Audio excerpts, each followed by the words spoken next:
नमस्कार। आज हम विषय हिंदी इकाई नंबर 5 धरती की शान, इसका प्रकार है कविता। आज हम इसे समझेंगे। इस कविता को लिखने वाले हैं पंडित भरत व्यास, जो हमारे जाने माने गीतकार भी थे। इन्होंने कई गीत भी लिखे हैं। इनका जन्म हुआ था 18 दिसंबर 1918 में राजस्थान में। गांव का नाम था चुरू। देखो बच्चों, ईश्वर ने मनुष्य को सबसे बुद्धिमान प्राणी बनाया है। बुद्धि के साथ उसमें गजब का साहस भी है।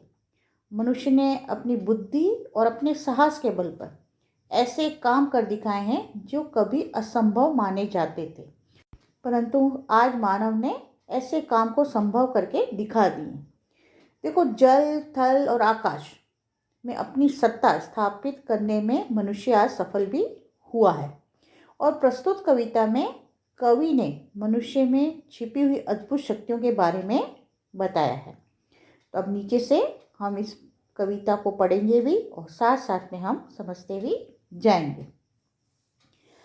धरती की शान तू, भारत की संतान, तेरी मुट्ठियों में बंद तूफान है रे मनुष्य, तू बड़ा महान है।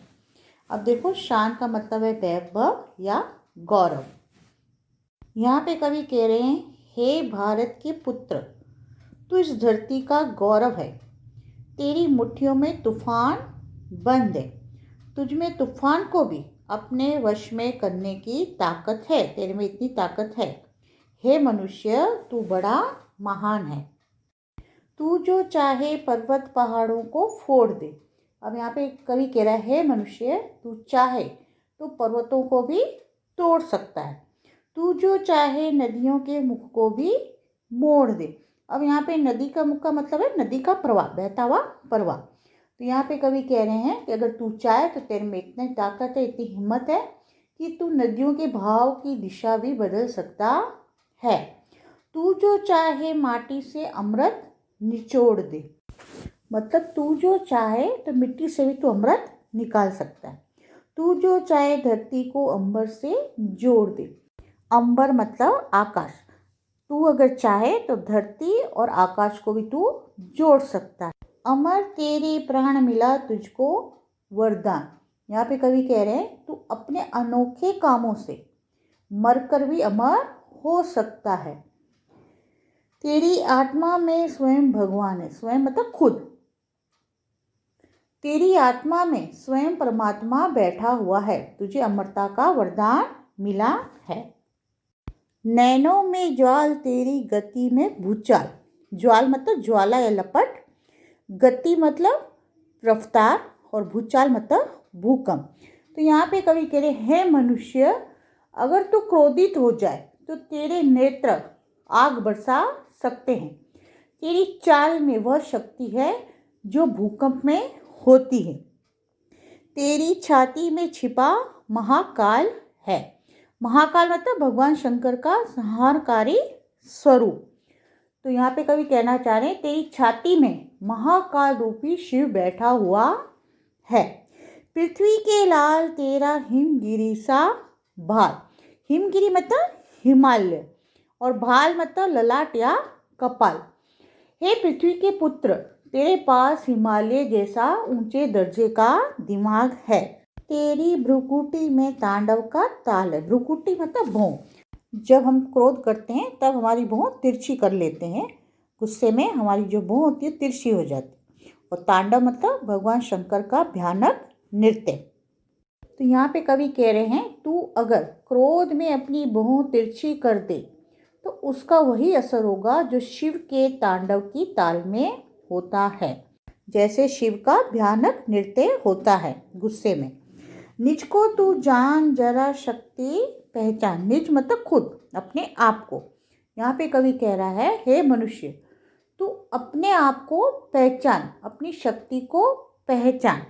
तेरी वाणी में युग का आह्वान है रे। आह्वान मतलब ललकार या पुकार। तेरी वाणी में युग की ललकार है, मतलब तेरी आवाज़ सारे युग की आवाज़ है। धरती सा धीर तू है, अग्नि सा वीर। धीर मतलब धीरजवान। यहाँ पे कवि कह रहे हैं, हे मनुष्य, तुझ में धरती जैसा धीरज है। तू जो चाहे तो काल को भी थाम ले। काल मतलब समय।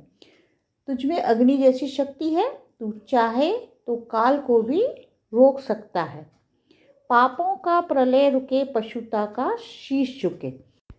प्रलय मतलब विनाश लीला और पशुता मतलब जानवरपन और शीश मतलब मस्तक।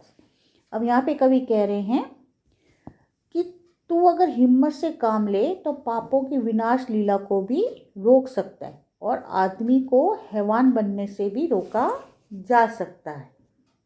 गुरु सा मतिमान, पवन सा तू गतिमान। मतिमान मतलब बुद्धिमान और गतिमान मतलब गतिशील। तेरी नभ से भी ऊंची उड़ान है रे। नभ मतलब आकाश। यहाँ पे कवि कह रहे हैं कि तुझमें महान देव गुरु जैसी बुद्धिमत्ता है। तू पवन की तरह गतिशील है।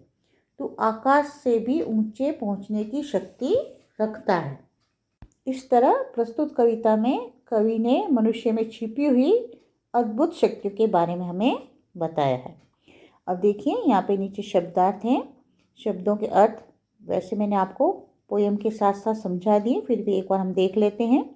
शान मतलब वैभव गौरव, मुख मतलब प्रवाह, धरती मतलब पृथ्वी या धरा, अंबर मतलब आकाश या नभ, ज्वाल मतलब अग्नि, भूचाल मतलब भूकंप, भाल मतलब ललाट या कपाल, भ्रुकुटी मतलब भौं, काल मतलब समय, मतिमान मतलब बुद्धिमान।